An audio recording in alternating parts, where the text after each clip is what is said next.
A shirt, I think to a lot of people is just a shirt. But for people that have always had problems feeling included, feeling like they're a part of something, that shirt holds very intrinsic value. It's, I call it, it's a passport to feeling like they're included. It's not a t-shirt like most people would see it. I saw it as a very easy way to make somebody feel like they belonged, that they were included. And it was a way to grow the community. So I was looking at it from a very different perspective than I think a lot of people do. At Active Life, we believe that the healthcare clinic of the future is the gym. Everybody starts with the best case scenario in mind. Never sell anything to anybody who is not in the market for what you have. The only reason we work out is to create the opportunity to recover. And the healthcare provider of the future is the coach. And this is why you guys need to get paid well, because what you're doing is really, really hard work. Athena Perez, welcome to the Active Life podcast. Thanks. My pleasure. I'm very excited to chat with you today because we've been having a lot of conversation offline about some stuff that we both believe is very important. And I've enjoyed catching some flack for talking about the things that in large part I've learned from you. And it just tells me how important the conversation that we're about to have is, because I think the people need to hear what you have to say. Thanks. Yeah, I have enjoyed them as well. I love the back and forth we've had so far. Well, can you give us, the audience, a little bit of background on your backstory and Scaled Nation? Scaled Nation. Well, let's start with you and how you got there. Yeah. So I guess it started back in 2017. Walked into a CrossFit box, weighing close to 500 pounds. Won't ever really know what it was. Long story short, I lost the first 200 pounds. CrossFit did a story, and it was kind of the opener for everything that would happen afterwards. So they've done several stories. I ended up getting my level 1 in CrossFit. And I wrote a book on the weight loss experience thus far. And that was published last year. And then right about that same time, I opened up my own affiliate, and Scaled Nation CrossFit is what it's called. And the idea was that I didn't want to be like a normal, you're very stereotypical CrossFit box. You have a ton of members, you got a great big space. That was never my goal. My goal was always to try and figure out how I could bridge a gap for people that had a really difficult time coming into CrossFit. People that would be very nervous, afraid, all those feelings that everybody has coming into CrossFit, but more so for people that are heavy. So we get them into the community. Most of the time we're working long distance, so they're all over the world.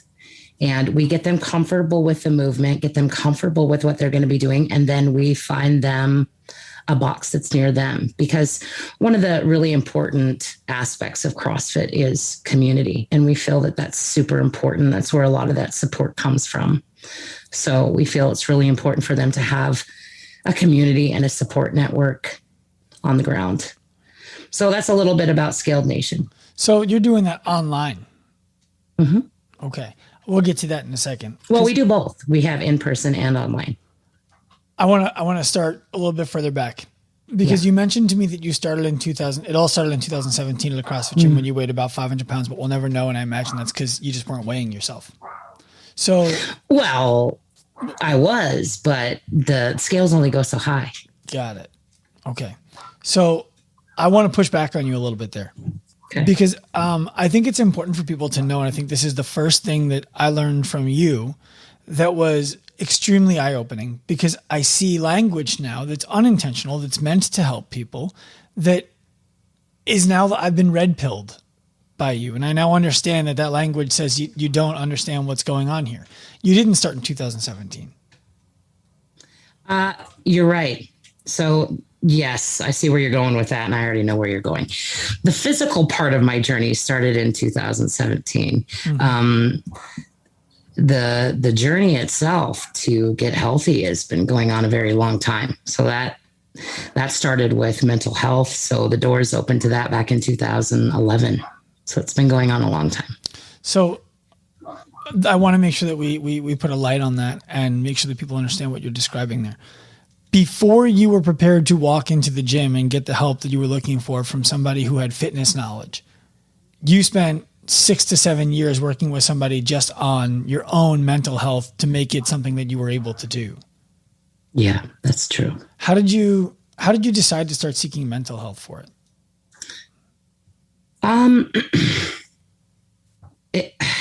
That's a tough question because it was always something I knew I needed. I don't think I had really ever resolved the issues that started my weight problem initially. And I kind of knew that I wasn't over them because I wasn't able to talk about them without crying, without getting extremely emotional. So I always knew that it was something I needed to work on, but at the time, I didn't know what that looked like. Somebody recommended, and I don't remember who it was, that therapy would be a good start. And I'd heard therapy my whole life. I think that there was just a lot of reservation about therapy because I thought that mental health, going and putting myself into mental health care would also be admitting that there was something wrong with me, that I was broken, and I wasn't ready for that. And so you finally decide to do it. And why do you think it took you 7 years to go from starting mental health to stepping into a gym? And I'm asking this because I imagine that there are a lot of people who go and skip the mental health part and they jump right into the gym where they try to, and it doesn't work, or it does work, but it costs so much energy that it's not necessarily even worth it working. Why 6 to 7 years in mental health first?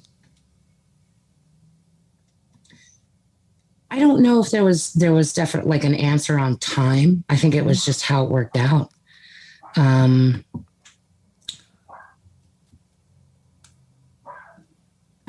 Do you remember feeling like you needed something to decide that you were ready?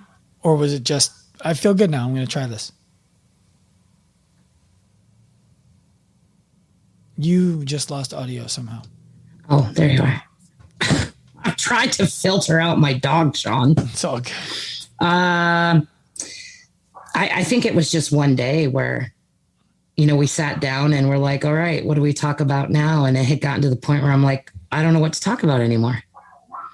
I just talked myself out, I guess. And then it was like, okay, I'm ready for something else. And that was getting to the physical part of the problem was step 2. Well, so now I want to start talking about step 2 because we're going to spend a lot of time on step 2. You mentioned that everybody has nerves when they walk into a CrossFit, especially environment. And I remember the first day that I did it, and I'd love to tell you about it. I got recommended to go. I was looking for patients, chiropractic soft tissue patients who I could work with who were active minded. And a friend of mine said, you should go to this new place called CrossFit Garden City. It was 2010. There were not a lot of CrossFits around. I knew what CrossFit was. I thought it was trash, honestly, at the time. And so I said, okay, I'll go. So I went there and I'm watching these people work out. And now I've been a personal trainer at this point for almost 6 years. And I'm watching these people work out and they're all doing things that I've never done before. Things that I've never seen people do on a regular basis before. They're getting up on the rings. They're push pressing. And here I am in my basketball shoes, right, with big air bubbles in the heels.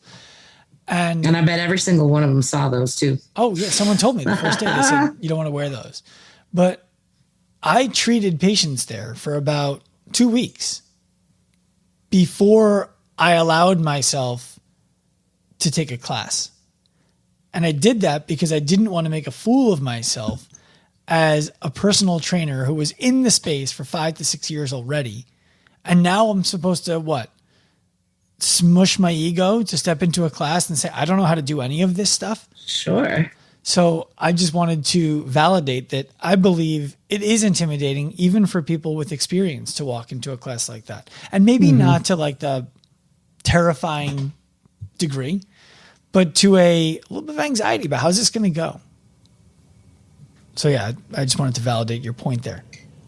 I didn't know that when I started. Of course, we always think it's just us, right? But I don't think I've ever talked to another CrossFitter ever that didn't say that they weren't scared out of their mind that first day. So yeah, it's nerve wracking. It's like that is validating, by the way. I got you. Okay, so a lot of the stuff that I've been talking about lately is around the idea that what you taught me, that the difference between suffering from obesity and being obese is having a disease process versus being a disease process. Right. And that the word obese, when we use it to describe a group of people, might have been fine 20 years ago, might not have been fine 20 years ago. But the idea behind it is it's been tied to assumptions about the people who suffer from it, that they are low performers, they are lazy people, they are this way by choice, they just can't get their priorities right, just put the fork down, all of these kinds of things. And you've seen it, and I get the questions, who would call somebody obese? I just call them by their first name. I'm like, right, it's missing the point. So can you speak to that a little bit? Yeah, it is missing the point, because I think everyone at some point has said a word to describe a bigger person's body.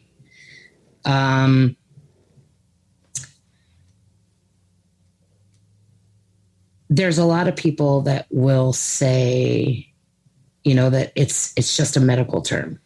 It is, but you're right. It's a clinical term. Used for a lot of different reasons, but you're right. It's never been associated with anything positive at all. Well,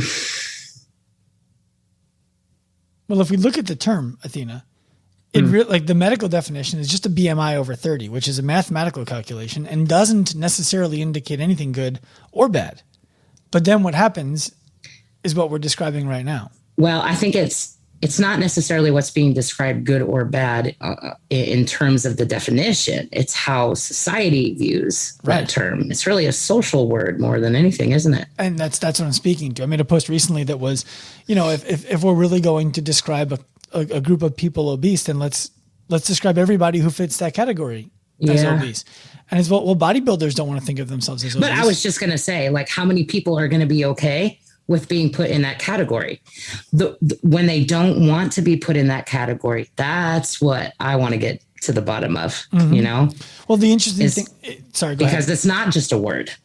Right. And that's the point. I had somebody who told me, I don't think bodybuilders would mind. I think that they would just laugh it off, like, because they would know that they are not what they associate the word to mean, not because they are not in the same category of BMI.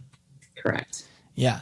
So why is it important that fitness professionals, especially, because, I can't talk to everybody in the world, but I would like to believe I have some influence over people who make fitness their career. Why is it important that they consider their language around this? I think that this is a good learning lesson, not just on the word obese, but how we use language anyway. I think the best example is when somebody has cancer. You wouldn't call someone cancer. They're not the disease. They have it, but that's not who they are. There's other ways that if we need to describe somebody's physicality or physical features, there's other ways that we can do it without using words that have, negative connotations. I think it's important that you get into that a little bit more. And I'd like to give you some color as to why. Yeah. For somebody who is not experiencing what you're experiencing as it pertains to language. Mm-hmm. I think it's easy to say, get over it. Like, it is what it is. Nobody is being nasty to you. They're just saying the word that describes what's going on here. Why is that a problem? Why do we have to be so soft? And I think that it's important that we help them understand today the answer to that question, that it's not about being soft. It's about other things. I think that this is such a huge topic, and I'm going to cover it the best way I can. There's a lot of tentacles. Mm-hmm. And I don't even know if I'm going to be able to articulate how big it is. Pardon any puns. If we just look at the word or the experiences that people have that are obese, right? One, there's the stigma of being obese. There's the lack of medical care because of obesity, being denied routine medical care because of obesity diagnoses, being turned down for needed care because of that diagnosis. Once you have that diagnosis, you're paying more for insurance, you're paying more for everything from what you wear to just being able to afford to live. Your insurance, your everything. Medical is huge. Care is huge.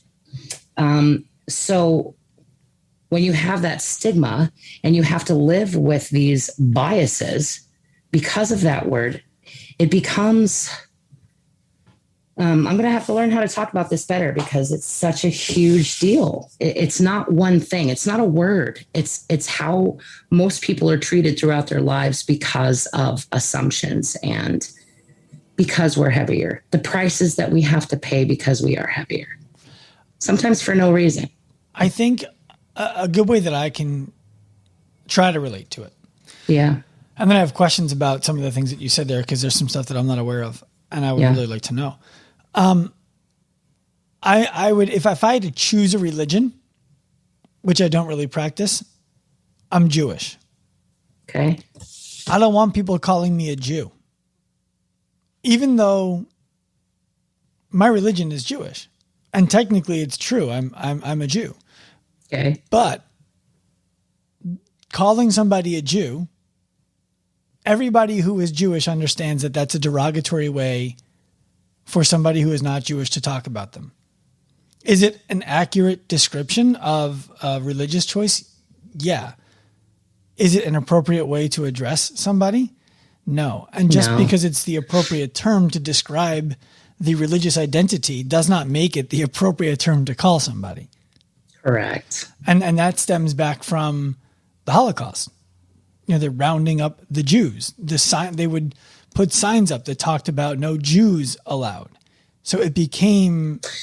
Well, yeah, if you were to put this in the context of fitness, right? Like that's what a heavy person feels like, that there's that sign outside when they walk in. There's the Jew sign, right? Like you're not welcome here. That's interesting. We're coming back to it. Okay. Putting a pin right in that. You said you said people who have the stigma of suffering from obesity are denied routine medical care and needed medical care. What do you mean by that? Meaning routine medical care is like when you would go in, as a heavy person, you can't go to the doctor because your arm hurts, because, hey, you know, there's something going on with my eye. It could be something very simple. You're going to go in there. I'm not saying there's not exceptions to the rule, but the majority of us have experienced this on a pretty regular basis. You're going to go in for some routine thing, or a checkup or a physical. And you're going to get a referral to bariatric surgery. You're going to get the talk. You're going to get the whole gamut on why it's unhealthy. You're going to get referrals to bariatric surgery, and that will become your process. So anytime that you go in for anything routine, the diagnosis is going to be obesity, period, for anything. Oh, your leg hurts? Oh, it's because you're obese. Oh, your lower back hurts? It's not possible that somebody has like a disc out of place. No, they're obese automatically. They're not going to get sent to X-ray. It's just going to be an obesity across the board. So how is that different? Help me understand. Than if I go to the doctor and they see a skin lesion, for example, that could be cancerous. Mm-hmm. I would want them to talk to me about it. How is it different for somebody who walks in with excess body fat and the doctor talks to them about that, where compared to a skin lesion, for example? It's going to need to be a different example. Okay. Let's try something else. I don't know if that makes any sense. Okay. So what I'm trying to describe there with that example is if I walk into the doctor's office and I complain of wrist pain and they see something else going on me, just by observing me, that is also causative of negative health, I would think I would want them to tell me about it. Why is it a bad thing for doctors to address the excess weight, or is it not a bad thing to address it, but how they address it? I think it's both. One, I don't believe they know how to address it. And two, they're going to say something for sure, but they don't know how to address it. In fact, a doctor told me one time that that's exactly what they teach in medical school. They don't teach doctors how to interact with heavier people. They make the recommendation to give the referral to bariatric surgery and then get them out that way. They don't know how to talk to somebody about being overweight. And besides that, you're not going to get that far. You'll probably get the referral before you even get a diagnosis that you have a lesion, because then they're going to blame the lesion on, well, you're heavy, so you're probably not going to heal as faster. That's the reason that you have the lesion, is because you're heavier. I see. It becomes both the condition and the cause. Correct. But it's different. Yeah. So when somebody shows up at a gym and they're overweight, it is the immediate expectation, and it was for me for years, that this person is here because they want to lose weight. Yeah. Right? Tell me why that's not always true. It's not. And I don't want to say that everybody always thinks about it that way. Some of it's not conscious, but a lot of times you would think that would be a reasonable assumption, that somebody heavy that walks into a gym, they're here to lose weight, but it's not. And the reason why is because sometimes they don't even know why they're there. They know that they want to feel better, but that's not necessarily always weight loss. Some people, when they want to feel better, that could mean that they're extremely alone. They've been isolated. They don't have a support system. Maybe they're looking for friends. Maybe that's just the first piece. And that's what they're looking for initially. It's not necessarily to come and get strapped to a scale. A lot of them could be looking for community and support and friends and all different kinds of things that's going to contribute to that mental health component that we talked about a little bit earlier, that has nothing to do with weight loss. And so how does a gym owner or a coach or whoever's doing the intake with a new person, how do they find out? Well, they don't find out. They need to ask. Well, but it literally needs to be a very straightforward question, like, why are you here? Okay. So how can we help? What are your goals? What do you want to accomplish in your time here? So what I'm hearing you say there is that they don't have to be specific about, hey, are you here to lose weight? Because we wouldn't ask somebody walking in who doesn't look like they need to lose weight, hey, are you here to get your first muscle up? Yeah. You're here to bulk up, aren't you? What are you talking about? To me, it's a silly assumption, and it works both ways. You wouldn't assume somebody that's smaller is there to bulk up. That would be a silly assumption. That might not necessarily be what they want. Yeah, I think we, generally speaking, and I'm certainly not above any of this. I've made every single mistake that we are talking about right now, both in my clinic as a doctor, in my gym as a coach, as a personal trainer. I mean, the intake forms that I created included weight and girth measurements, and we took them, right? So I have made these mistakes, and I'm not holier than anybody else who's making them right now. The purpose of this is to bring them about. I think that the predominance of people have assumptions that people who walk into their gym who have excessive weight that they could lose are showing up at the gym because that's what they want to do. And even if they don't have that assumption, I think that they then do have the assumption that it is their duty to obviate to that person that losing that weight would be a healthy idea and that they can help them do that. True.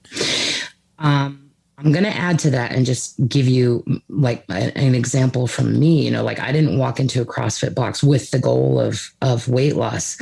I walked into a CrossFit box because I was hoping that trainer that I had met could help me learn to walk off my canes. That was number one goal. I wasn't thinking weight loss. Like I need to get on a scale and check in and make sure that I'm making the weight loss progress every month. I was literally focused on moving, just learning how to use my legs. Well, you walked into why would you walk into a CrossFit gym for that? What made you think that was the place you were going to be able to get that? I didn't.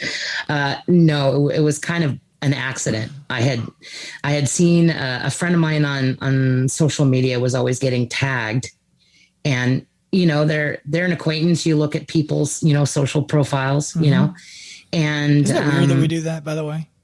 Yeah, yeah, I got curious. Yeah, and the trainer was always tagging him, so I got curious about her. And went and looked her up and read the bio, and I was like, maybe this is somebody that could help me learn to walk. Do you remember what it was about the bio that made you think maybe she could? It wasn't really about the trainer. It was more, I had known my friend for a long time, and I thought, well, if my friend likes them, there must be something about this person that's really cool. Right. So you show up. Mm-hmm. And were they just like, all right, today's workout is 21, 15, 9 thrusters and pull-ups. You're going to do a different version of it. No, it wasn't like that at all. I was having trouble just navigating the gym, just walking around. So I think that was out of the question. Movements in the beginning were very, very simple. Like any normal person might look at some of that stuff and go, wow, that's what you were doing. Like I was balancing on one foot. I was sitting down to a 30-inch box and learning how to get myself up again. 30-inch box. Right. Were you doing that during classes? No, I did one-on-one training. Okay. For several months before I started CrossFit. Okay. Now, and again, it wasn't intentional necessarily. It was just how it started for me. Well, kudos to the coach for recognizing that was where you needed to start, and that she was prepared to meet you there. Was that when you were enrolling in that one-on-one training? Mm-hmm. I imagine you knew that it was going to be months long, that you were going to be one-on-one once you started. I wasn't sure. And again, I don't remember everything going on in my brain, but a part of me was like, I don't know if I'm going to like this. I wasn't even sure if I was going to like being in the gym, because a gym had never been a safe place. So I wasn't even sure if I was going to like it long enough to stick around long term. I was just, I'm going to feel this out and see if it's okay. And I'll keep my commitments short just in case, I freak out. Well, what I meant was, once you decided, okay, this is a safe place, and we'll come back to what you mean by a gym's not a safe place. I imagine you knew, okay, this isn't going to be like 4 sessions and then I'm in the class. Mm-mm. So go ahead. You were going to say something. Yeah, I knew it would be a long time, but here's what happened though. I started doing the one-on-one. I had been doing it for several weeks, and then I started getting to get to know the community that was there. So I would start learning names. They would be the same people taking the classes when I would go in. So we'd start saying hello. And pretty soon they were like, well, you should join our classes. So that's how it happened for me. They were seeing me doing the one-on-one, and they were like, no, you could totally do the classes. You need to come and join us. And it was straight up peer pressure because they weren't letting up. Well, that's cool. It actually gives me the chills to think about that, because what it means is that people in the room saw that you were putting forth a genuine effort to better yourself. And they said, we want to be a part of that with you. Yeah. That's very cool. So when you were making the decision, you got the chills again just now, when you were making the decision about doing that, I imagine you had to be balancing, okay, well, this is going to be a significant financial investment because one-on-one isn't the same price as group class.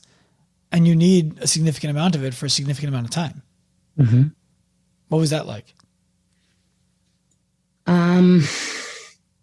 I imagine, I don't know anything about your financial background. I have to imagine that you don't live in a gilded house with gold stairs. No, no. I knew in the beginning that the investment was going to be pricey. But I looked at a lot of the other things that I was doing and I thought, well, do I need to be doing all these other things? No. So a lot of those things were going out, right? I went out a lot. I went out to eat a lot. And when I started doing the math, like how much was I spending going out to eat instead of cooking at home? Well, I was spending massive amounts of money on quick takeouts and deli and quick to go. And so when I got real one night with my finances and said, well, I don't even know if I'm going to be able to afford this much money every month or every quarter. Well, actually, I could when I did the math. And then I had extra to spend on top of that. Did you commit in the meeting or were you one of those, I got to go home and think about it? I committed in the meeting, but I committed to very short term initially. I think it was only like a month. Mm-hmm. It wasn't that long. Right. I just wanted to see how it went. But you committed to a month of one-on-ones. How many was it? Do you remember? 3 a week. Okay. So yeah, I guess that would have been 12. Right. And do you remember what they cost by chance? It was 1 hour. And I want to say it was $100 for each session. All right. So that's reasonable. That's good. So we're talking $1,200, give or take, over that month. That's nerve-wracking for somebody who I imagine is like, the gym doesn't feel like a safe place, which we're going to get to next. And that's expensive and it might not work. Oh yeah. I was sweating bullets. I'm like, man, if this doesn't work, this is going to really suck. Cause I had to pay it up front, you know? Right. Well, and then if you continue doing that for 4 or 5 months, you did that 4 or 5 times. Yeah. Right. So what's the lesson there? I would love for you to speak to coaches and individuals, maybe separately, maybe coaches first and then individuals, about that financial investment.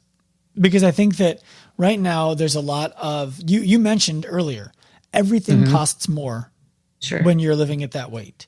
Sure. And so this is a great example of that. It just costs more. You're not prepared to step into group class. It'd be irresponsible of everybody to let you do it.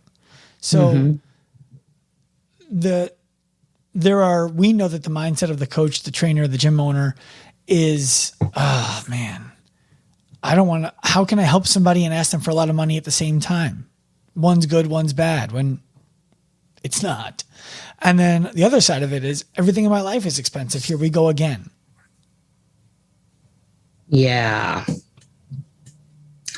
So the way it was proposed to me, and what I use with my own members is pros and cons, right? What you're going to be gaining versus what you're going to be losing. Here's the money that you're going to be paying versus here's what you're going to be getting in return. For me, the selling point was, it wasn't money. It was what I was going to be losing. For me, it was dropping the canes, right? Getting off my machine because I was on a CPAP.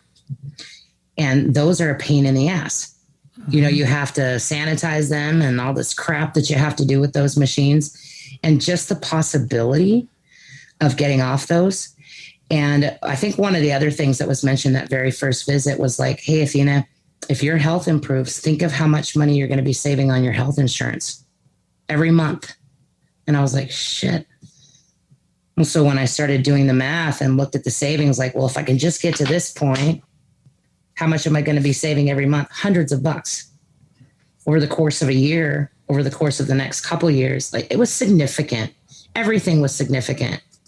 You know, if I could just fit into a size that I could just pick off the rack instead of having to go to a clothing specialty, I'd save $30 per shirt. I mean, the savings that I was going to save was just significant. When I started doing the math and started figuring out how much money I spend on everything, that's kind of how it was proposed to me. Go home and do the exercise. So I took her up on it and I did it. So in that first meeting, you said, this is a lot of money. And she said, go home and figure out how much money you're going to save if you start to make these changes.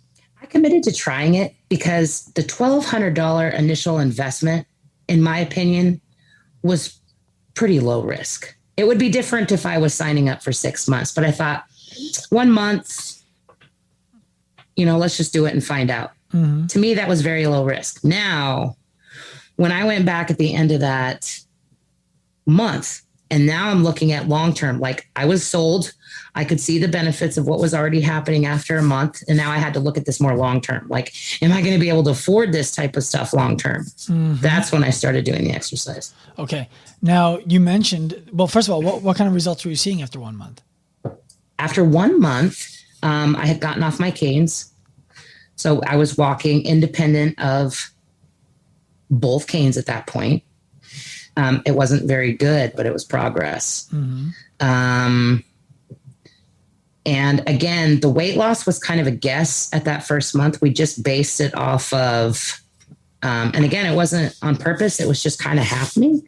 Mm-hmm. But we based it guessed off of where the light was blinking and when I started getting the error versus when it was actually starting to register. So it was kind of a guess. What do you mean? But again, it was something that I could see. And then, what do you mean the light blinking and where we're starting to? Oh, so if you get on a scale, like a digital scale, and you step on it and you're too heavy for that scale, it's going to blink, blare, error. And just being able to step on the scale and see the light came on and it could actually register what I weighed. It was something that was tangible, something that I could see. So you got your number or you got up before it told you? I wasn't looking for any number. I just got a readout. But that's what I'm saying. It gave you a number. Yeah. And you were like, huh? Holy crap. Right. Yeah. And that was just 12 workouts or did you change anything else? It was just movement. It was nutrition. Mm-hmm. Okay. So this is how it started. So nutrition was month 1. It wasn't a whole lot of movement. It was literally just walking around. Doing small sits and learning how to balance and learning how to move without my canes as my balance. Month 2 was movement. Started off at the one-on-ones, getting into those. And then it trickled kind of into the group classes by like week 6. So 10, 11 weeks in, you were in group. Yeah. That's pretty fast. It was pretty fast. And how long did you stay in one-on-one or was that the end of it? I only did one-on-one for that first bucket because by then, I was getting all this pressure from the community to join the classes. And then once I joined that, I didn't want to go necessarily back to the one-on-one because I loved being with everyone else. Mm-hmm. Do you think you would have made faster progress with more one-on-one? Perhaps. Okay. Yes. But that wasn't the priority, and that's okay.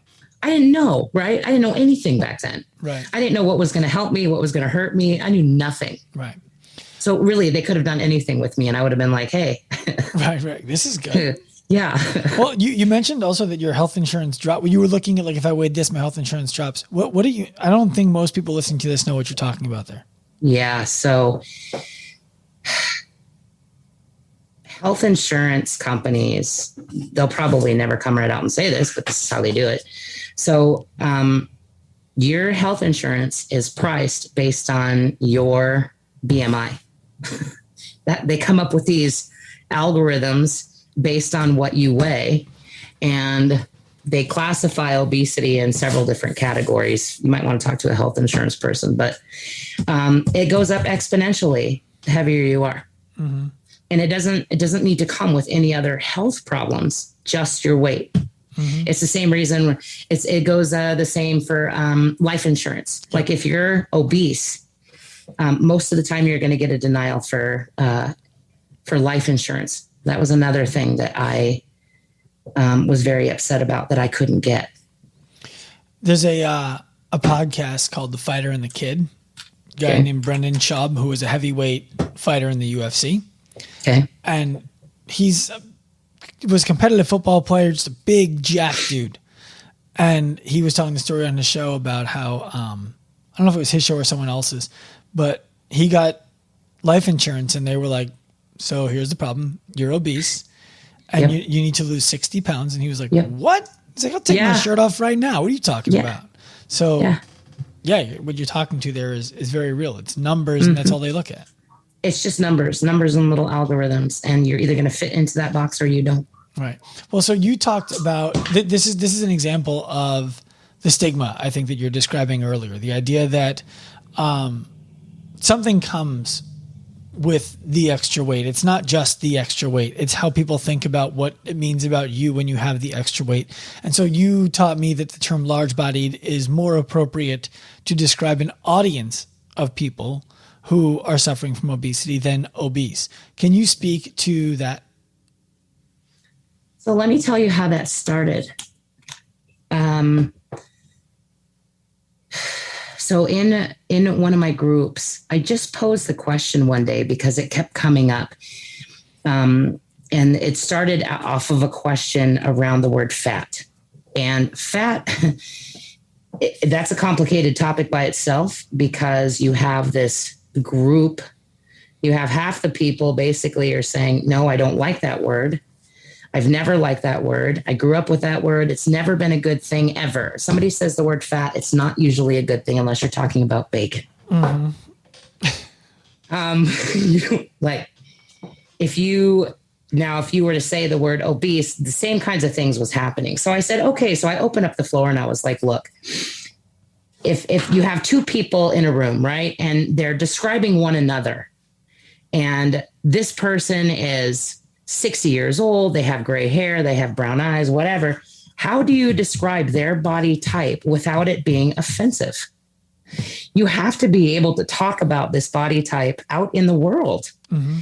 If somebody were to walk in and you were to describe somebody to somebody else, how do you talk about having a larger body?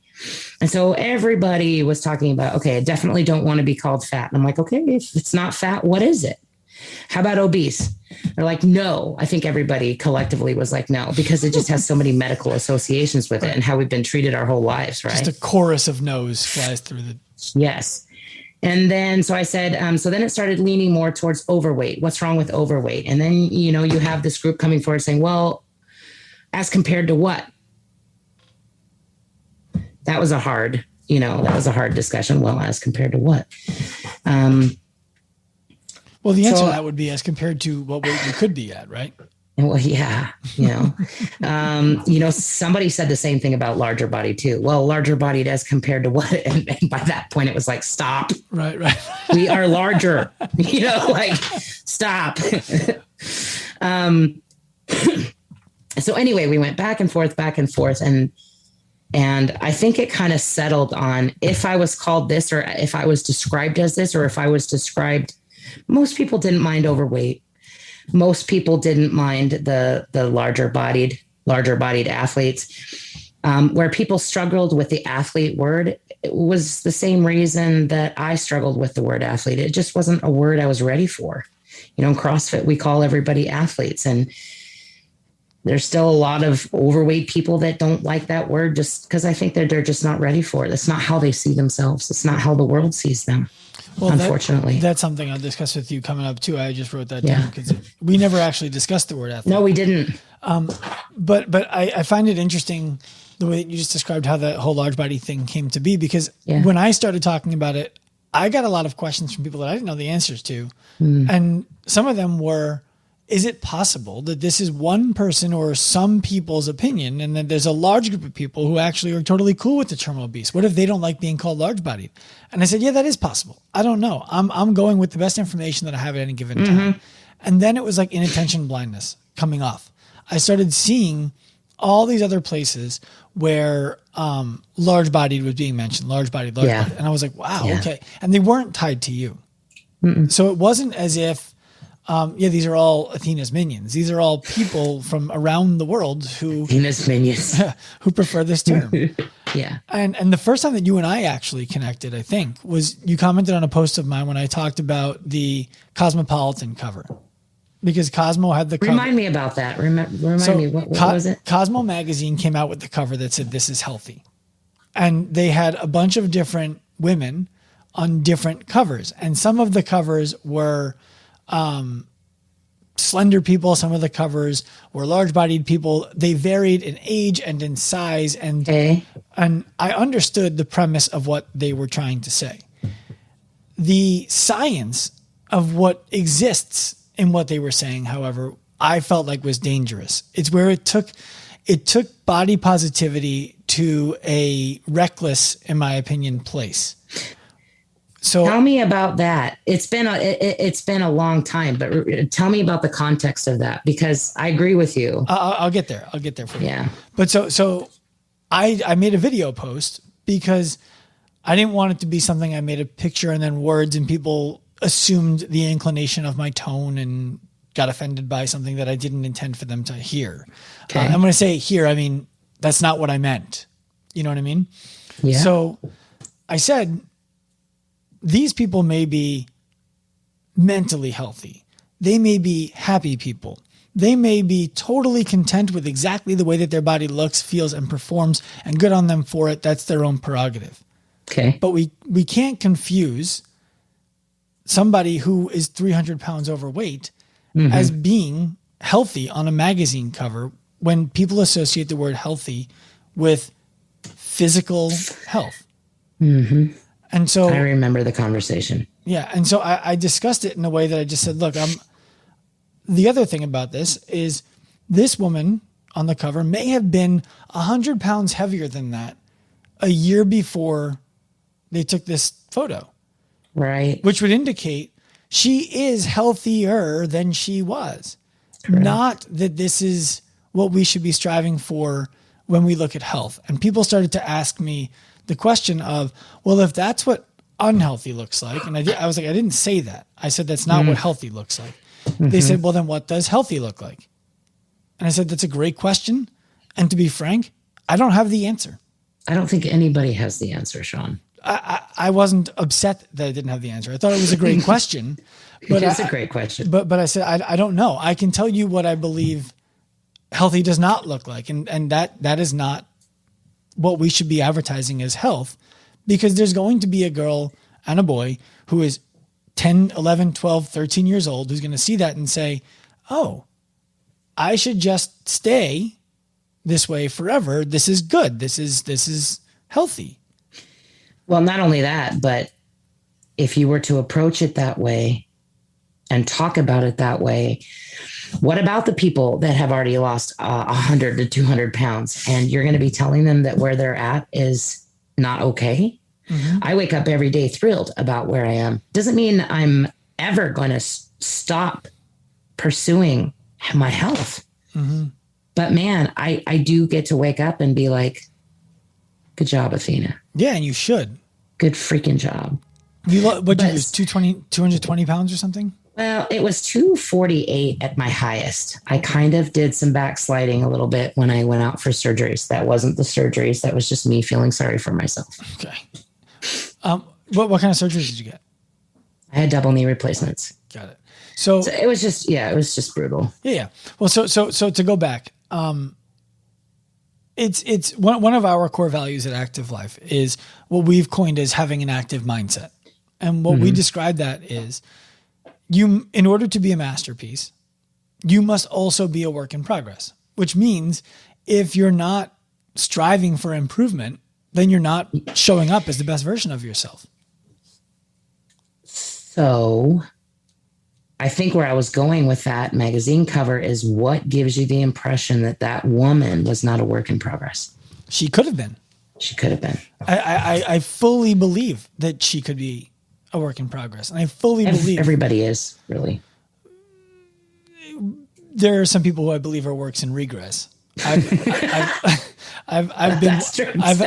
had seasons of life where it's just a season though, yes, Sean. That's it.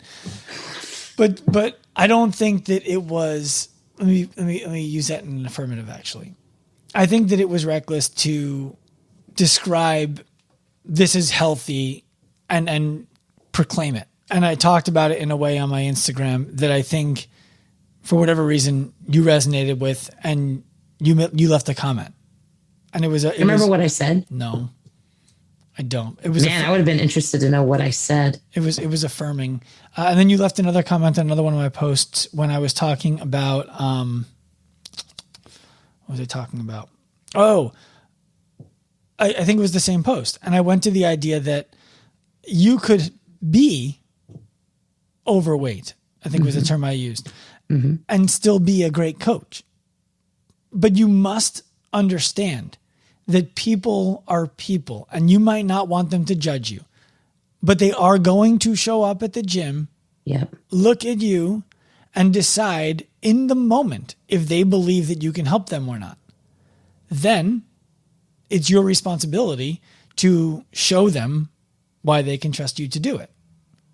But it's easier for somebody who looks a certain way to help. Not necessarily. I was going to go there.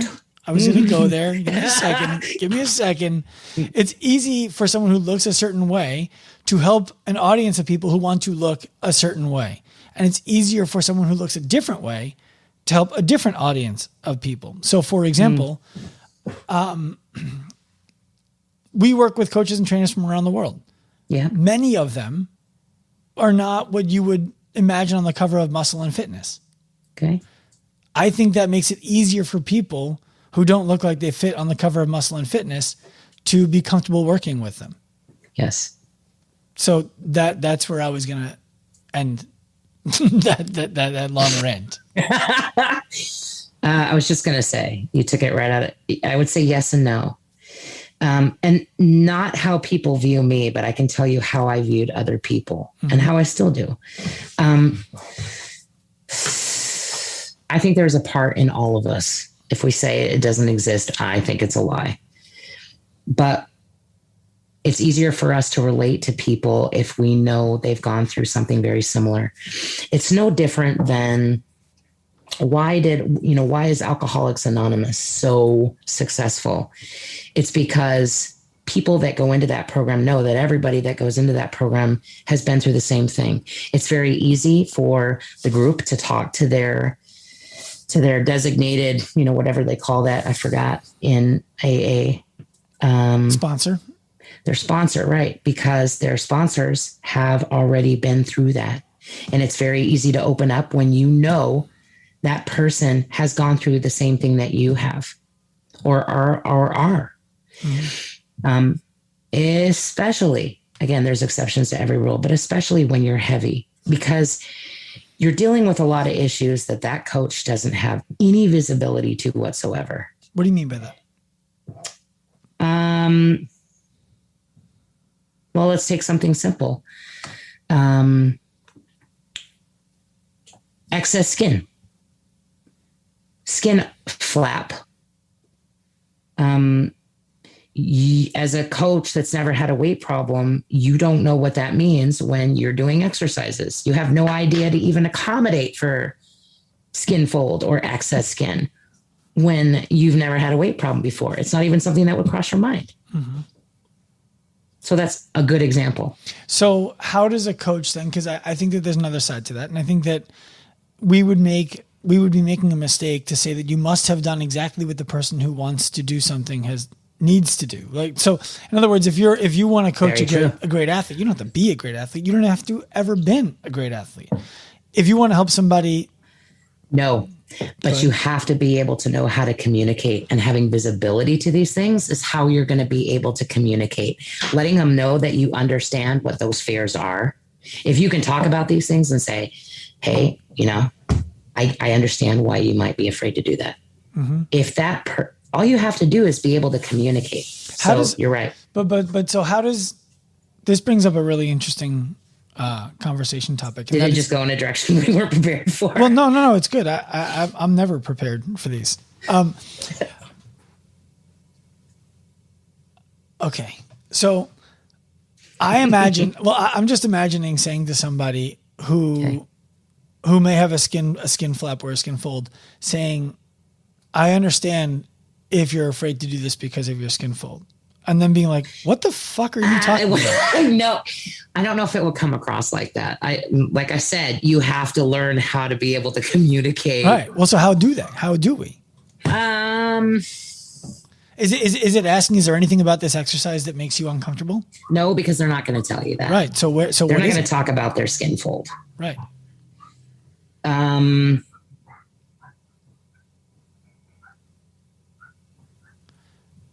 Is it presenting multiple ways to do the same thing and telling them to do whichever one feels best? So when I say communicate as a coach, right? If you see, maybe I'm trying to think my way through this. Because as a heavy coach, right, they already know they don't have to ask me those types of questions. Right. They know I know, right? So trying to talk myself through this with somebody that's never had that problem. If you see that that person is giving you pause when you're asking them to do a movement, right? When I say learn how to communicate, I mean, be able to put yourself in that person's shoes, understand what those fears might be, and deviate what you just asked them to do. Either change the movement. So say you put them on a jump rope, right? And you already know if you've learned and you've taken the time to understand what those challenges are, if you already know that skin flap is going to be flap, flap, flap, flap, flap as soon as you put them on the jump rope, right? And you see that person just gave you pause. They don't want to do it. There's lots of reasons that they don't want to do it, but that's probably one of them. Then isn't part of that as a coach just kind of thinking ahead, like, oh, okay, I touched one of those things that I know about. Let's deviate the movement to this. So instead of jump roping, have them do, shadow jumping or something like that. Shadow jumping. So shadow jumping on a jump rope is basically, you don't want to change the movement. What you want to avoid is the jump, right? So you still want them to do the movement. Most of jump roping has more to do with coordination than it ever does the jump. It has nothing to do with the jump. It's the hand-mind coordination. So shadow jumping is when you're moving the rope and you can walk with the rope and then walk back and accomplish the same thing.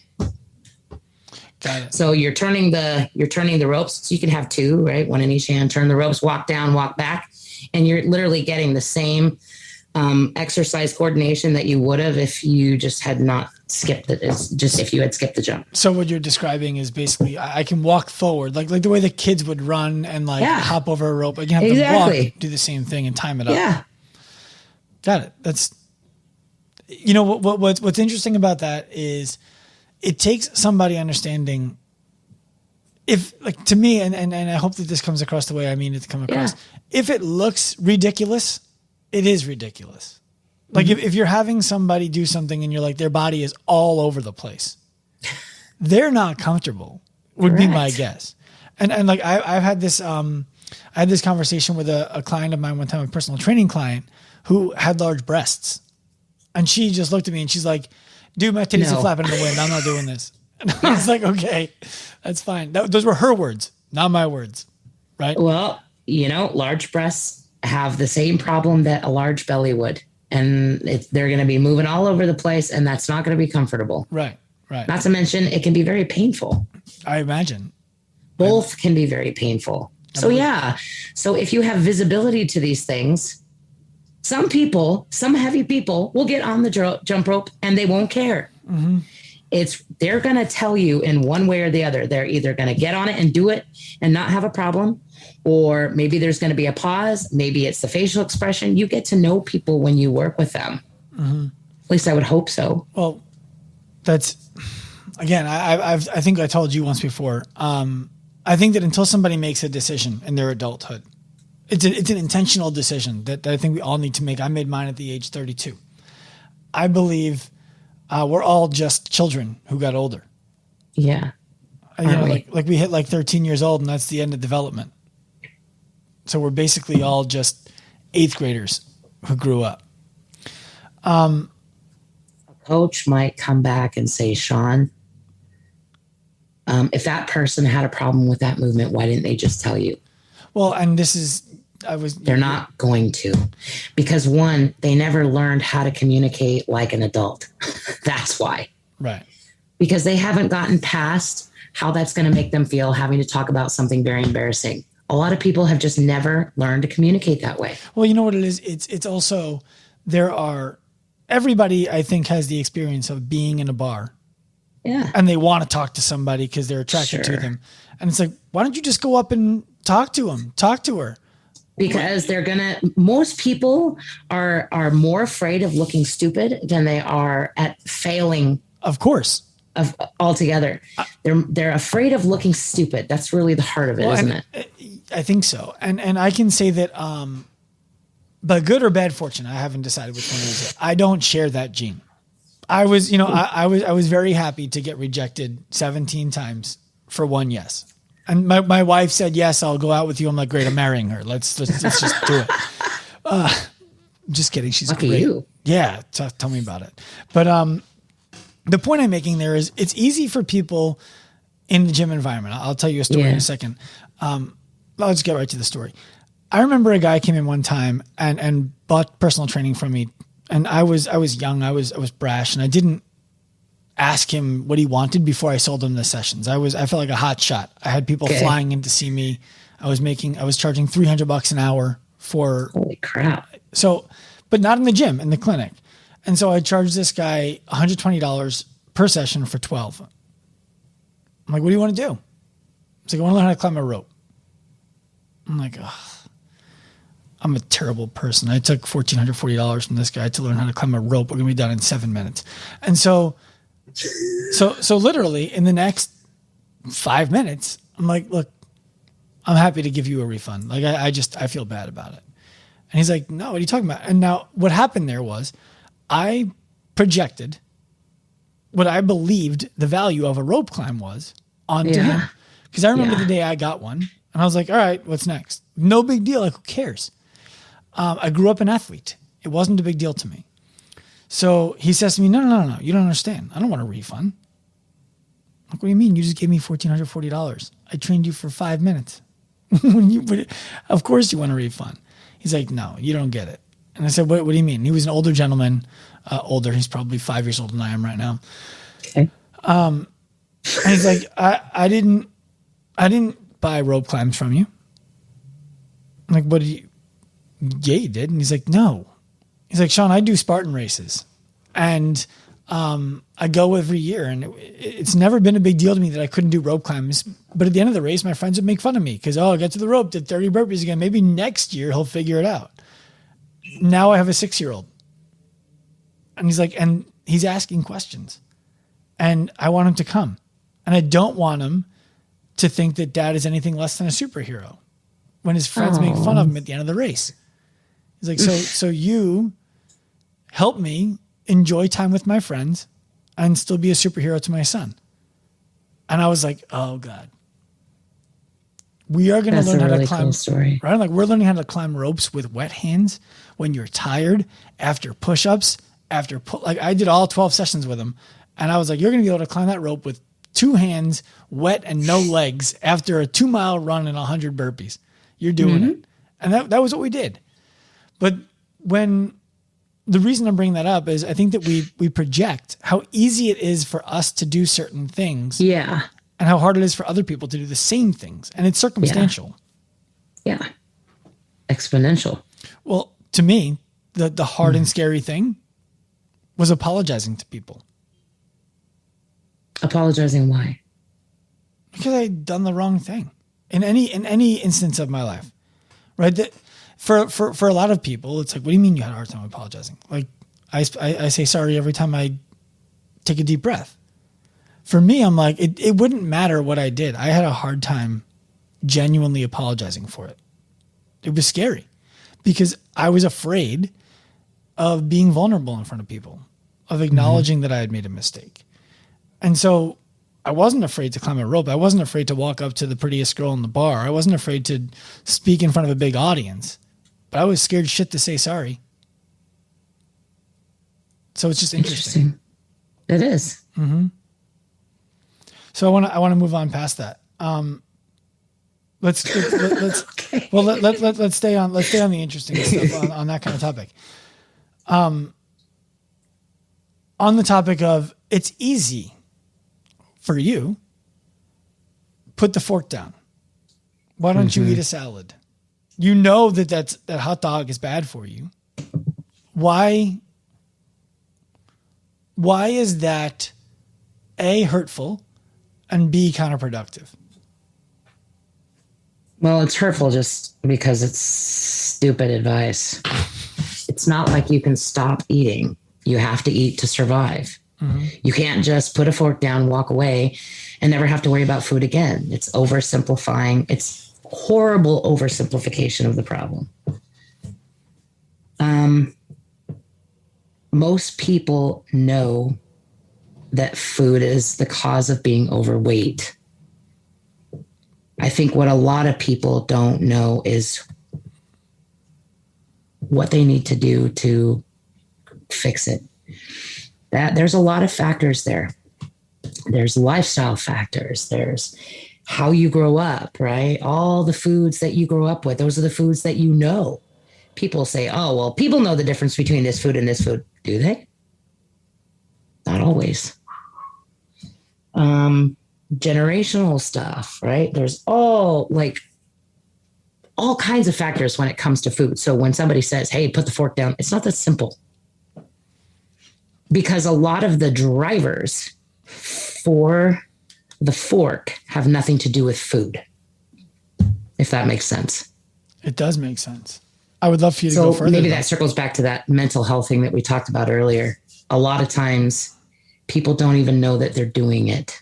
It became something that they did as a coping mechanism. And for a lot of them, they don't even remember eating. What do you mean? I'm picturing myself right now, just so you can understand why I'm asking. What do you mean? I'm picturing myself right now watching a movie with a bunch of snacks out, right? And when the movie's over, snacks. I'm like, where'd they go? I ate all of those, and I've done that. Okay, you've done it, so you know exactly what I'm talking about. Well, I'm asking, is that what you're talking about? Is it like for me, that happens in what our media guy Sean Cleary would call a fugue state, right? Like I go into, where am I? I don't know. Okay, great. Tell me what to do. I'll do it. Yes. Let me talk about it from my own experience because it's just easier for me to talk about the example. So,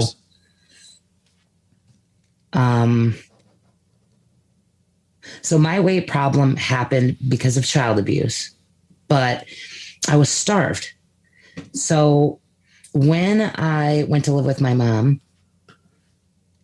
that pattern had been solidified so early that even when I didn't need to eat, that's not what my body was saying, right? It was still saying, I need to go get food. I need to hide it. I need to mass store it under my bed. I did it for years after I went to live with her. It's because it was so ingrained in such a pattern and it was so far back here that I would continue eating and not remember that I ate. I could see the cans and the boxes and everything that I had eaten, but I didn't remember doing it because it happens in a state of, see, this is when we really get into that mental health part, right? Mm-hmm. You're using it as a coping method. So it's not really about the food. It's what's making you feel better. All you're trying to do is feel better. So it's less about the food as much as it is trying to recreate a feeling that's going to make you feel good, even if it's only for a second.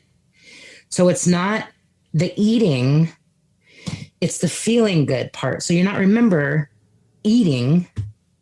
You're remembering, okay, I just got to a place where I feel good, and then you're moving on to something else. And then that can happen multiple times a day.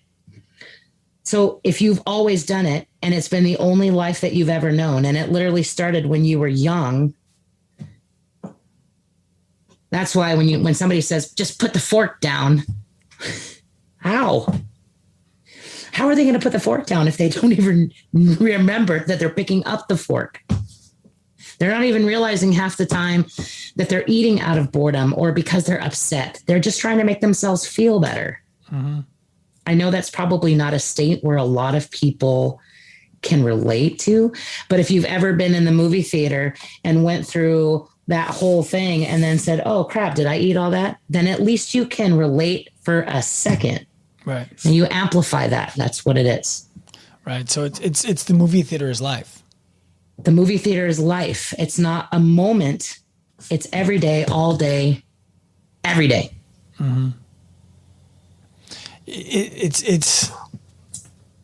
It's crazy to me how foreign something can be to me mm-hmm. that is so natural to somebody else. It's a part of somebody else and it's foreign to me. Right. And I know that there are things that are natural to me that are foreign to others. And it's crazy to me that's a thing. I remember one of my business mentors actually ended up being a personal mentor. He said to me, you got to stop treating people the way that you want to be treated.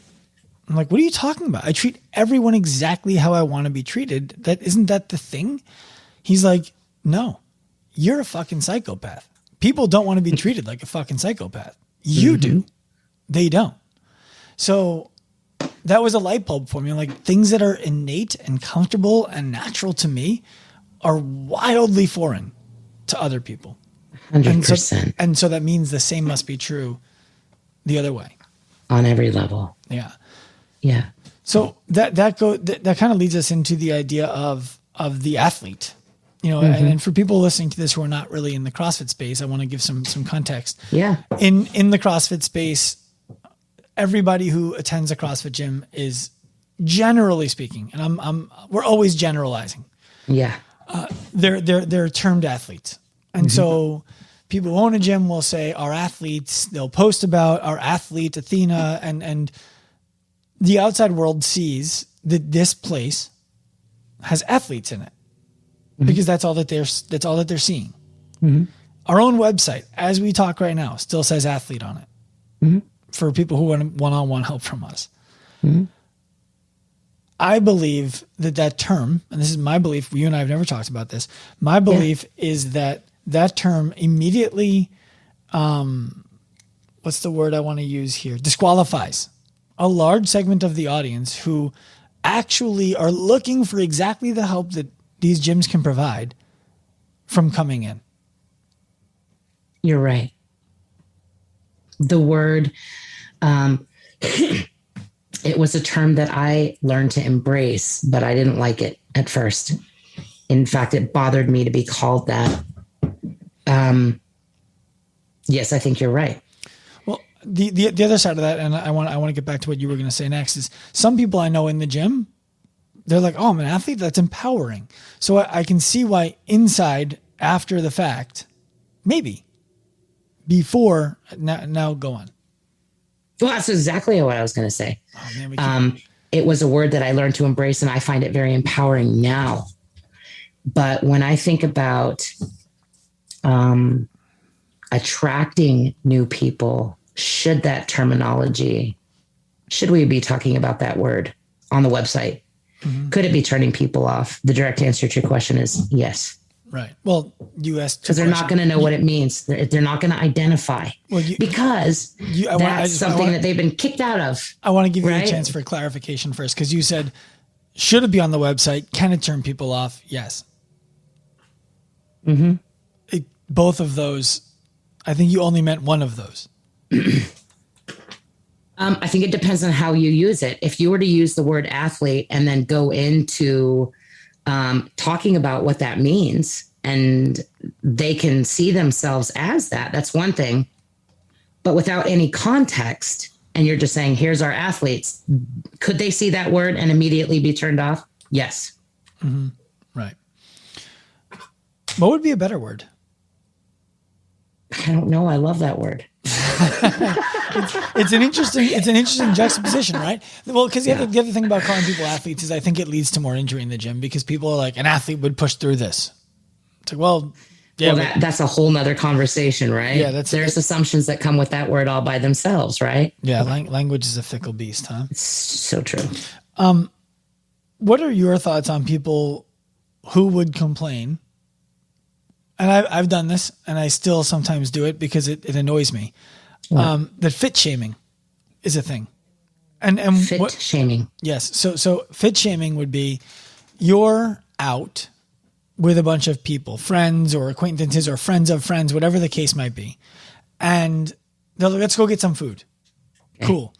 We're going to this place. And now I'm like, I don't want to eat anything that place produces. I'll come, but I don't want to eat anything. And I don't have to say that, right? We get there and they'll be like, do you want anything to eat? What are you getting? I'm like, I'm good. I'm not hungry. I'm like, oh, what's the matter? Your abs too important? You know what?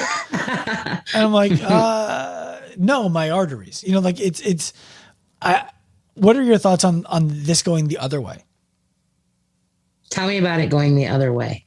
Well, the other way is if I'm only using my own examples, right? I've what I just described, going to a place where I'm with friends of a friend, who are not my group of people. Well, it happens to heavy people every day. Sure. Like,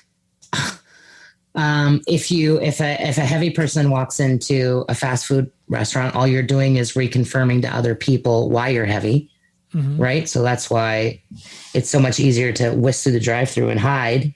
That way you're not reconfirming everybody's thoughts, right? Does it go in reverse? Well, yeah.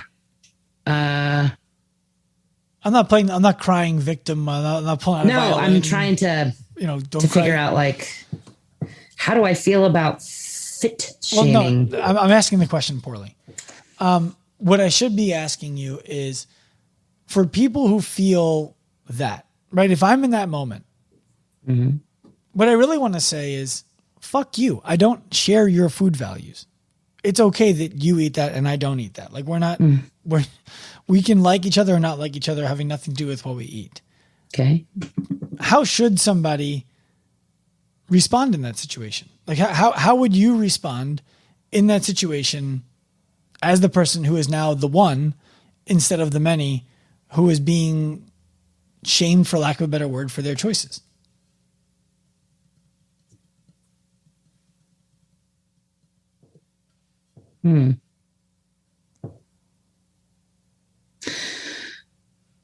Well, this happens, right? Because I don't eat a lot of the stuff I used to, and my family does. Yeah. So we could go out to restaurants and I'll sit down with the menu. And if I'm taking too long, one of them might say, well, can't you find anything on the menu that you can eat?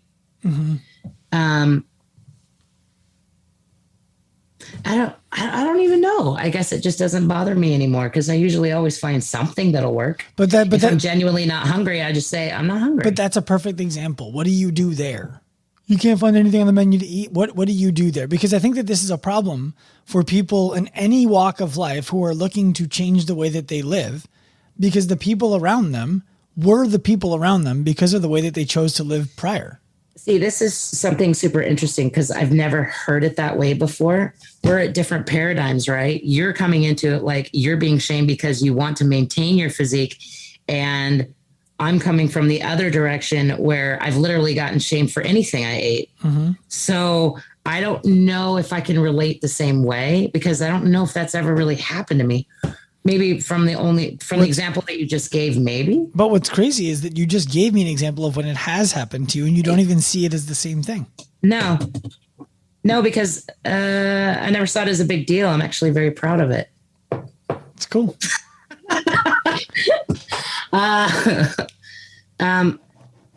That to me was a huge accomplishment, being able to understand and be proud of learning what my body needed and being able to make a healthy choice.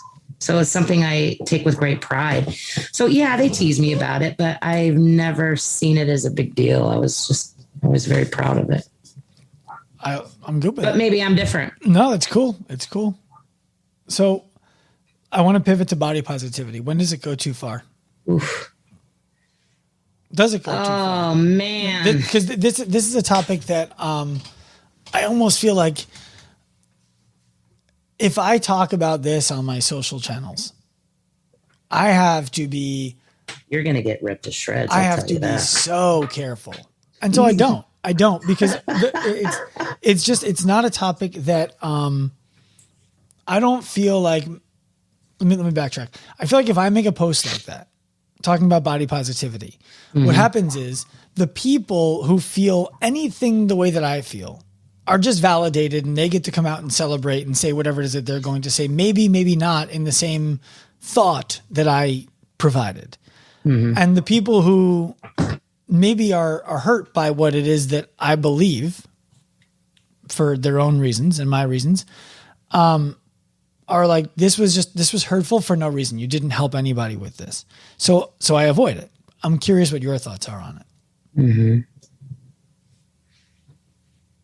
So because I know this is going on a podcast and other people are going to be listening to this, I'm going to put a huge caveat that on these topics, I can only speak to how I feel personally. I'm not applying anything to a group of people. I'm going to talk about it, how I feel as a larger person. Mm-hmm. When I feel like it goes too far. So this could open up a couple veins of conversation. So it may take a while to get there, and I'll tell you why. So the other day there was a coach that was talking about why are we having the conversation on health at any size? And I can't remember everything he said, but he basically said, why are we having this conversation at all anymore? It's totally pointless. They've basically bastardized it. If you can't climb a rope, you're not healthy. So I don't even know why we're having this discussion anymore. Health at every size is one of those movements, very similar to, it's basically in the same thread with body positivity. There's a bunch of them, right? Mm-hmm. The first thing that I would go to is, do you really understand what it is? So I would start there. Do you really understand what the movement is about? You know what I mean? Mm-hmm.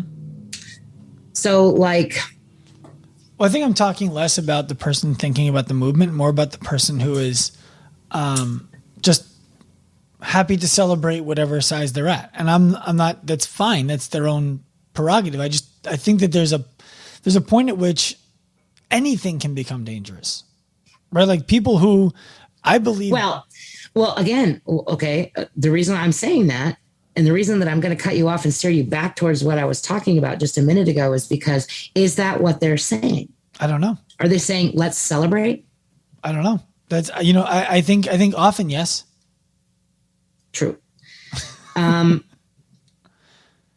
want to be clear. I believe everybody should be in love with themselves, no matter what phase of life that they're in. And we talked once before, and I described the idea to you that I think that the mistake that oftentimes we make as fitness professionals is assuming that somebody who is larger bodied wants to be somebody who is smaller bodied. And that's true too. And the potential could be they do, but it doesn't mean they want to be that forever, because it comes with life choices. And just because your body looks a certain way and functions a certain way doesn't mean that that's how you want to be. Well, not only that, but body diversity is a real thing. Mm-hmm. We are not all the same size. We were not built the same size. We will never all be the same size.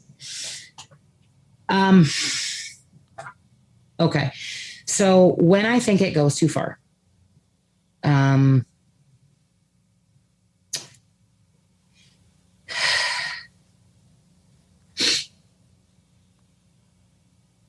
I struggle as a heavier person to be able to say, you know what, I'm going to celebrate my size and be happy where I am forever. Because I personally don't like some of the challenges that I have as a heavier person. I don't want to struggle the way that I do.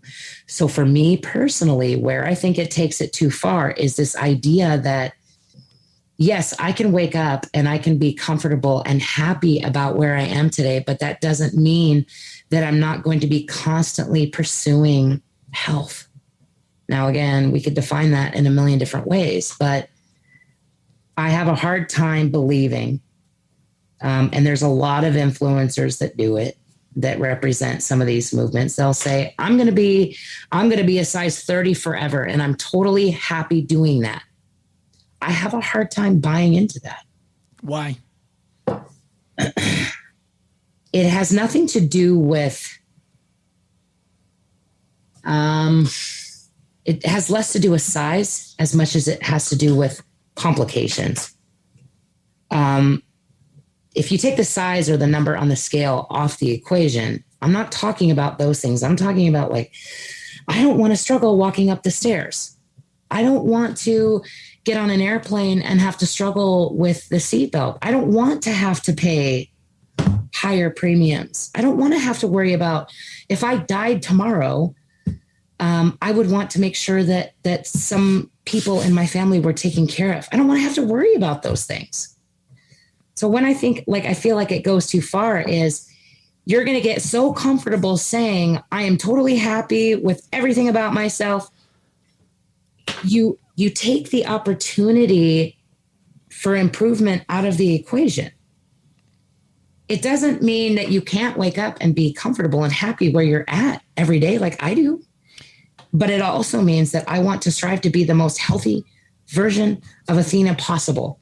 That doesn't necessarily have to come with a certain size. It never had to be a size. It never had to be a weight. But I always want to be making consistent improvement for a healthier person. Where I think it goes too far is where they stop and they use it to justify being that way. I think what you're speaking to, if I can summarize what I heard, is all that rambling. No, it was good. I think what you're saying is audit all of your reality and come to a decision about whether you really are happy with all of it. And if you're not, what aspects of it could you make better?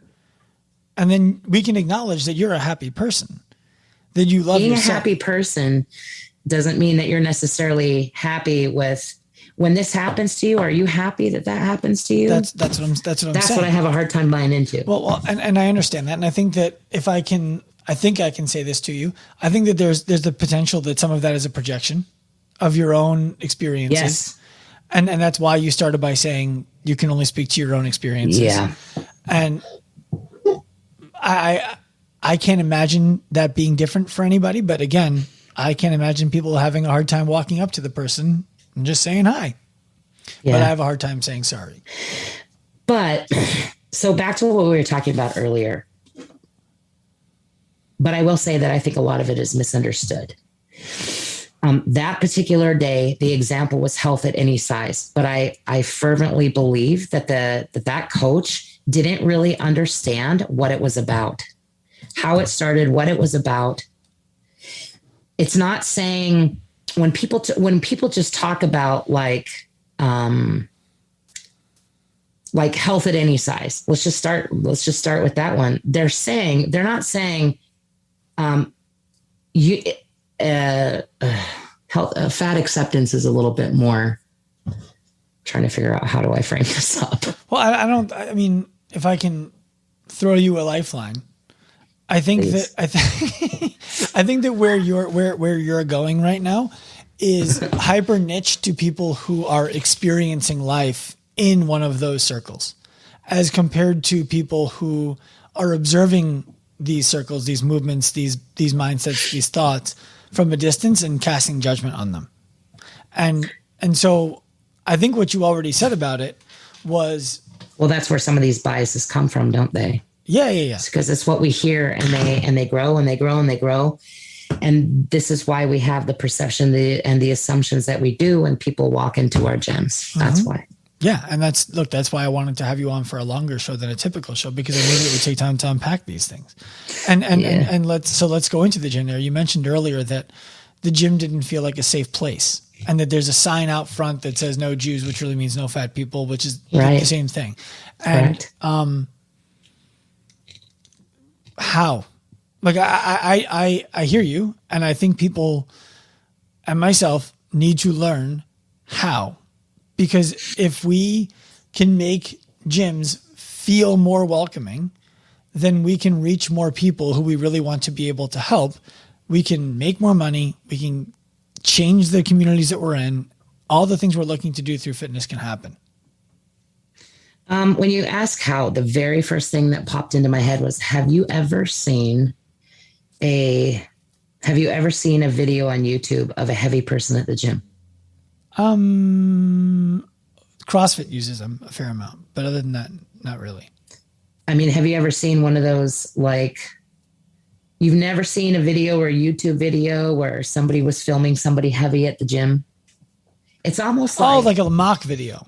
Like a mock video. Yes, I've seen that. Yeah, you've seen it. Yeah. Well, and this is why I say they're typically not safe environments. That's things like that is how it starts. Nobody wants to be that person.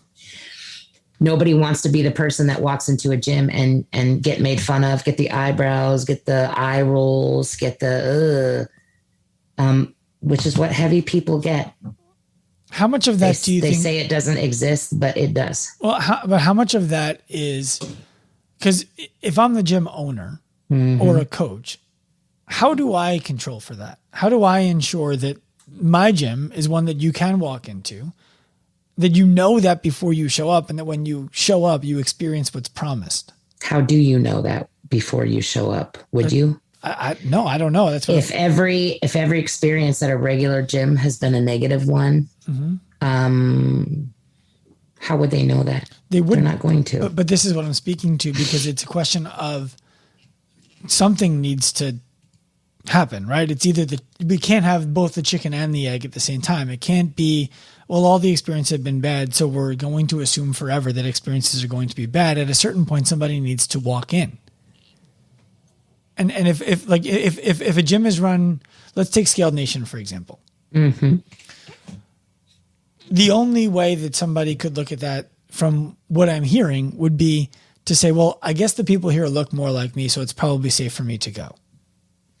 I think those are very quick assumptions that people make that are the most logical. It makes sense to them. If they see people that look like them, they're going to assume it's going to be a safer place. Yes. So how does somebody who doesn't have the life experience that you have, maybe doesn't have the member who, or they don't want to just exploit that one member for every single thing that they put out. Like, hey, I need more people to join. Can I get more photos of you? Like, how does that happen?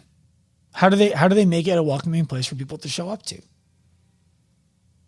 How do you make a welcoming place?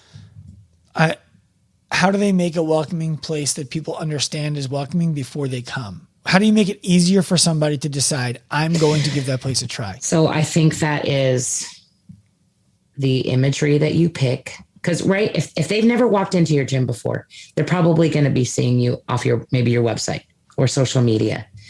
So I think that your website or your social media has to be able to paint that picture. They're going to be looking for all of the verbiage that gives them peace of mind that they're in the right place. They're going to be looking for imagery of people that look like them, that makes them feel like, okay, if that person can be there and that person can do it, then I can do it. So you're going to have to do it in a very visual way. What kind of verbiage? Verbiage that talks about working with all different types of bodies, but you're going to have, I believe you're going to have the content to match the verbiage. Mm-hmm. It needs to be very concise. They're going to be looking for, maybe without saying it, can you work with somebody my size? You're going to have to show them that you can. And what are ways to show that if they don't have somebody like that in the gym yet? Do they need to have somebody like that in the gym? When a CrossFit box owner first starts up their CrossFit box and they have no images of the box because they're not open yet, right? They don't have any members yet. What pictures would you use?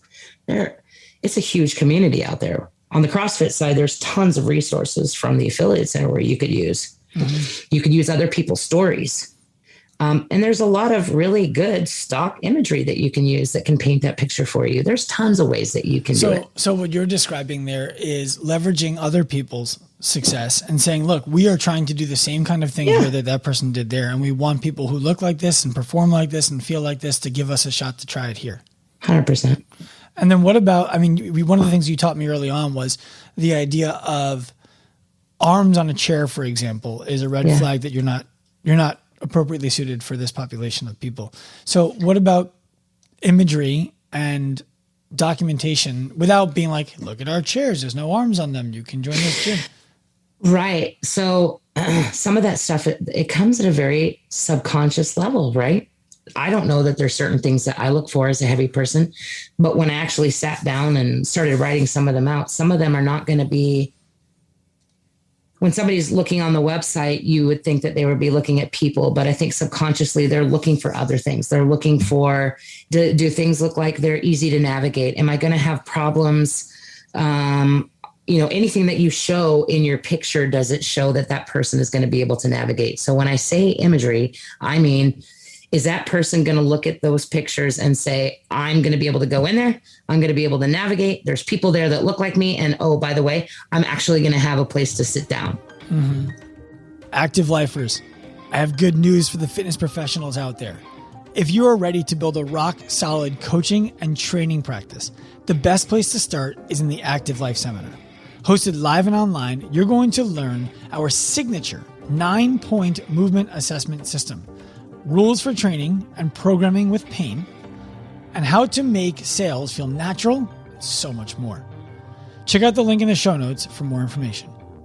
So Athena, can you tell me about some of the equipment, some of the movements that maybe gym owners and coaches are using without the awareness that it's making it more difficult for somebody who's large bodied to participate in their gym? Oh, for sure. When we're talking about movements with larger bodies, we could potentially be talking about any movement. There could be challenges with anything that I could think of, but there's obviously common equipment that can be a challenge for a lot of large bodies. Boxes are one of them. And a lot of that has to do with just coaches coming in from a very athletic background and not understanding, not being able to comprehend. And again, it's not their fault. They just haven't been in that body. What a challenge it can be for really high steps. So, in their mind, they're like, well, a 12-inch box should be really easy. But, for somebody that weighs hundreds of pounds, that 12-inch box might as well be a 24, So it's just underestimating due to not ever having to experience that challenge before, and how much pressure it puts on joints and ankles. And it's difficult. Any movement, especially for somebody that's starting out or anybody that's super heavy, any movement that's going to require them to get up and down off the ground. Because what I want to preface here is that it's not just something physical. And I think that the mental aspect of anybody's fitness journey, especially when they're heavy, is severely underrated. It's not talked about enough. People are more afraid of looking silly. So it's not necessarily at all times that they can't do the movement. It's the fear that they have of what they're looking like while they're doing it. If somebody sees them struggle, it's going to be humiliating. So it's those types of things that I don't think are talked about enough, where they matter.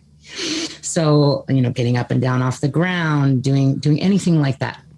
I saw you make a post a while back talking about the things to know about equipment in the gym. And you were talking about weight limits on boxes, weight limits on rowers, weight limits on bikes, the way to get onto a bike. Can you talk about that kind of stuff also? Because for me, a lot of that was like, oh man, I made every one of those mistakes when I was running my gyms. It's a very sticky line with the weight limits on equipment, just so that all of your listeners know that there are weight limits on all of them. So like your rowers, if you're using like a Concept 2, that one's going to have a 500-pound limit. Whereas if you were to use one of the road bikes or an assault bike, that's going to have a 350-pound. So it's kind of like when I say it's a little sticky, can they support more than that? Yeah. But should you? Boxes, plyo boxes, hard boxes, there's a significant difference between a weight limit on one of those soft boxes than there is if it was a wood box. So, hundreds of pounds difference in being able to support that person getting up on it. Bands is another thing that I think coaches forget, that bands have weight limits, and bands will break, and they do, and they have, and they're painful when they do. So, you're not going to want to put somebody that needs to lose a couple 100 pounds on assisted bands. It's just not a smart move. Well, I think that the thing that you talked about in that post that was most resonant to me was the member doesn't know what the weight limits on the equipment are. And oftentimes the members might not even know what they weigh. And so there might be a piece of equipment that's called to use in a workout, and there's anxiety around, am I going to break this? Yeah. And the fear, I put a foot on a pedal and I go to put my other foot over the top. Am I going to snap this bike? And if I do, how humiliating would that be? And then you also talked about content around how to use equipment in different ways. And I thought that was really smart too, as a way to make it easy for people to see themselves using it. When you talked about there's another way to get onto a bike. You don't have to worry about getting stuck between the monitor and the seat.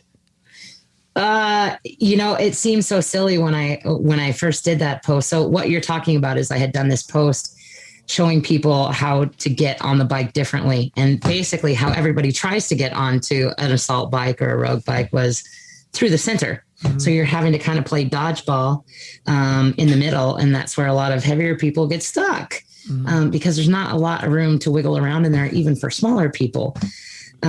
So it was a challenge. And because it's harder to get on, people were always very stressed out about the transition time. So you're in the middle of a WOD, right? They're like, it causes extra anxiety because they don't know how to transition on and off faster. And they've got people behind them in line or somebody waiting to get on it. It just causes that much more anxiety during workouts. Mm-hmm. And it's all those little things that other people aren't necessarily having to think about. So the post was showing them an alternate way to get on the bike. And that was from the back, which again, I don't know why more people hadn't thought of that. Yeah. Well, and it's more stable that way. It's interesting. And what I found, I think that people who are interested in this kind of stuff should go and follow your account on Instagram. We'll make sure that it's in the story in the episode notes, because you're providing a lot of information about this kind of stuff that would make it easy for gym owners to make their gym more welcoming to somebody who they want to be able to help without spending $1. Totally true. Yeah.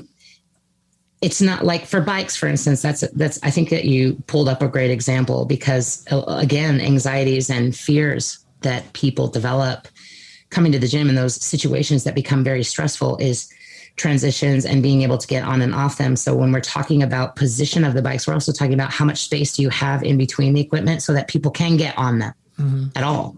Yeah. And so, when you have them all lined up, is that something that the coach or the box owner looked at? Is there enough room for people to get in there? Right. And you don't need to own a gym that's 13,000 square feet to have space between your bikes. No, so definitely not. Last main topic I really want to touch on with you today, because you've been so generous with your time, is you were, for lack of a better way to describe it, misrepresented in an article by the Morning Chalk Up when you talked about your concerns about CrossFit's relationship with Noble. And it went through the webs, and the conflation. Gracefully. Yeah, gracefully. The conflation of it became, why is Athena playing the Noble should make clothes for everybody card instead of everybody should work to fit into Noble clothes? And you and I had a conversation about this offline that was one of the rare conversations that after just one changed everything about my perspective on the topic. And I would love for you to offer that same opportunity to our listeners. Mm-hmm. So let's talk about the Noble thing from the beginning. Okay. So we need to cover the misrepresentation, right?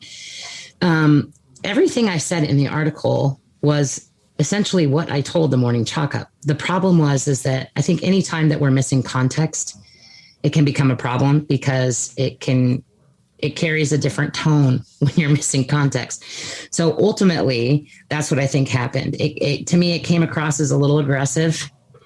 And I think that some of the points got missed. So when we go back to that, when I was having this original conversation with Chalk, what I said was, I respected the fact that Noble could run their business however they wanted to. If they never changed a single size in their normal lineup, I've never had a problem with that. What we were talking about and what the group was talking about was, can we, and it was an ask, not a demand, can we create extra additional extended sizes for the CrossFit lineup only, CrossFit branded stuff? So if it says CrossFit on it, can we make that part of the clothing more accessible, more inclusive? That was the ask. And I stress ask because it wasn't a demand. Yes, there was a lot of pushback. The reason why was because... Hold on, the reason why there was pushback or the reason why the ask was there? The reason for the ask, yeah, there was a lot of pushback. I have no idea why. I think that the reason for the ask is really important. Yeah. So what me and you had talked about, and the reason for the ask was a shirt. I think to a lot of people is just a shirt. But for people that have always had problems feeling included, feeling like they're a part of something, that shirt holds very intrinsic value. It's, I call it, it's a passport to feeling like they're included. It's not a t-shirt like most people would see it. I saw it as a very easy way to make somebody feel like they belonged, that they were included. And it was a way to grow the community. So I was looking at it from a very different perspective than I think a lot of people do. Well, the way you described it to me that was so interesting was it wasn't about Noble at all. It was about the idea that for you, being a CrossFitter is part of an identity that you're proud of. And that CrossFit tells you, you're welcome here. This is exactly where you belong, and we want to be supportive to you. And then if they're partnered with an apparel line, that the only way you can now buy apparel that says that you were a part of this thing that says that they support you is to buy it through this company, and this company doesn't make it in your size, then how much are you really included? That was how I understood it when you said it to me. Yeah, very true. I think that people just honed in on the fact that it was Noble, but you're right. It never had anything to do with Noble. It's always been about CrossFit and that being part of, for a lot of us, what saved our lives. And again, it's something that we all want to be able to be a good example, especially when we learn the benefits of any kind of functional fitness and what it does for us. We want to be able to take that and introduce it to our family and our friends. And what better way to do that is through a shirt, through something very simple, like something that they can be proud of. It's something that they can wear with pride and they can share with others. Hey, join us. This is inclusive. It's fun. It's going to change your life. And to me, that's really what the shirt was about. Well, I think there's such a fine nuanced line there of the ability to separate. Athena isn't asking Noble to make bigger shirts. No. Athena is asking CrossFit to make bigger shirts. And essentially, if they're going to do it with Noble, if Noble's the only shirt they're going to use, can we make Noble shirts in a bigger size? And if not, I don't need to wear a Noble CrossFit shirt. Can you make a CrossFit shirt out of a Bella canvas that's big enough for me? Right. I think that's a nuance that's easy to miss. Could you license us the logo? That'd be great. Right. You know? Yeah, so, it was about having something that said CrossFit on it. Noble was irrelevant. Noble just happened to be the one that took over the contract. So yeah, if you want something that says CrossFit on it, it had to go through Noble. Right. Well, and I'll tell you, when I first read the article personally, my belief was similar to what others were asking, which is, Athena, it's not the world's job to come, like they're running a business. It's not their job to change their business model to match your needs. Of course not. Yeah. And then when we talked, I was like, she's not asking them to. She's asking somebody who's saying it is their business model to match my needs, to actually match my needs. And I found that to be very compelling and interesting. Yeah. I'm happy you were able to share it here. Thank you. You're welcome. Yeah. I also, before we get to wrap this thing up, I want to acknowledge and celebrate your ability that I have learned to criticize things without disparaging them. You have a very skillful way of being able to say, this seems like a problem that we should all be aiming to solve. And you're not asking anybody to solve it without suggestions as to how they could. You're not asking anybody to solve problems immediately and to stop being who we were or what we believed yesterday to being something totally different today. I think that the way that you present the things that you talk about carries a lot of weight with me because of the way that you talk about it, because of your empathy for where people are and your ability to dissociate. That's a belief that a person has because they're lacking experience, exposure, education to the other side of their belief. That's not a person, right? It's a part of who that person is. So you can, you're one of the rare people I've been able to have conversations with where we actually discuss things that we don't necessarily agree on coming in, and then we come out with an understanding of each other, whether we agree or not. And I appreciate that about you. Wow. Thank you for that. That means a lot, Sean. You're welcome. So to close this thing out, you wrote a book, you published it, you're coming out with a course. Where can people find everything that they want to know, Athena Perez, so that they can continue to learn from you after this show's over? They could actually just go to my website, athenaperez.com. And from there is links to the CrossFit affiliate, Scaled Nation CrossFit. There's links to the Instagram account where you can find all those posts that Sean was just talking about. And yeah, from there you can pretty much find out anything. The book is available on the website. It's also available on Amazon, Barnes & Noble, all your major book retailers, and it's also on Audible. And I think that you just demonstrated what I'm talking about. Right. You have a problem that you're asking CrossFit to solve, and you're still a CrossFit affiliate. It's not I'm canceling you. You're out of my life. It's we can work this through together. It's very cool. You know what? I knew it was going to be an uphill challenge. But I also understand, coming from where I did, how important it is. I'm not asking anyone to understand. It might seem really silly to a lot of people, like, why are you making such a big deal over something so simple? But I guarantee you it's not simple to the people that want it. And it's such a big deal. And no, I'm not going to cancel anything. Or if somebody disagrees with me, it's like, you initially disagreed with me. And I'm like, Sean, I respect your stuff. I respect who you are. We can disagree. But I truly believe with all my heart that it's a cause worth continuing. And I'm just going to keep plugging along until we get that, because I know it's going to change a lot of lives in a very big way. And not only the lives of the people who need to change, but the lives of the people who offer it. Correct. Athena, thanks for coming on the show. Thanks for having me. Active Lifers, I have a favor to ask you. If you enjoyed the show, we pride ourselves on bringing value to you through the lens of bridging the gap between fitness and healthcare. The best way for you to support this podcast is by reviewing this episode wherever you listen. Please give us a 5-star review and share this episode with a friend. Your support helps so much. Send a screenshot of your review to us on our Instagram account at ActiveLifeRx. As a thank you, we'll gift you a special PDF with the most common mistakes made when working out and how to correct them.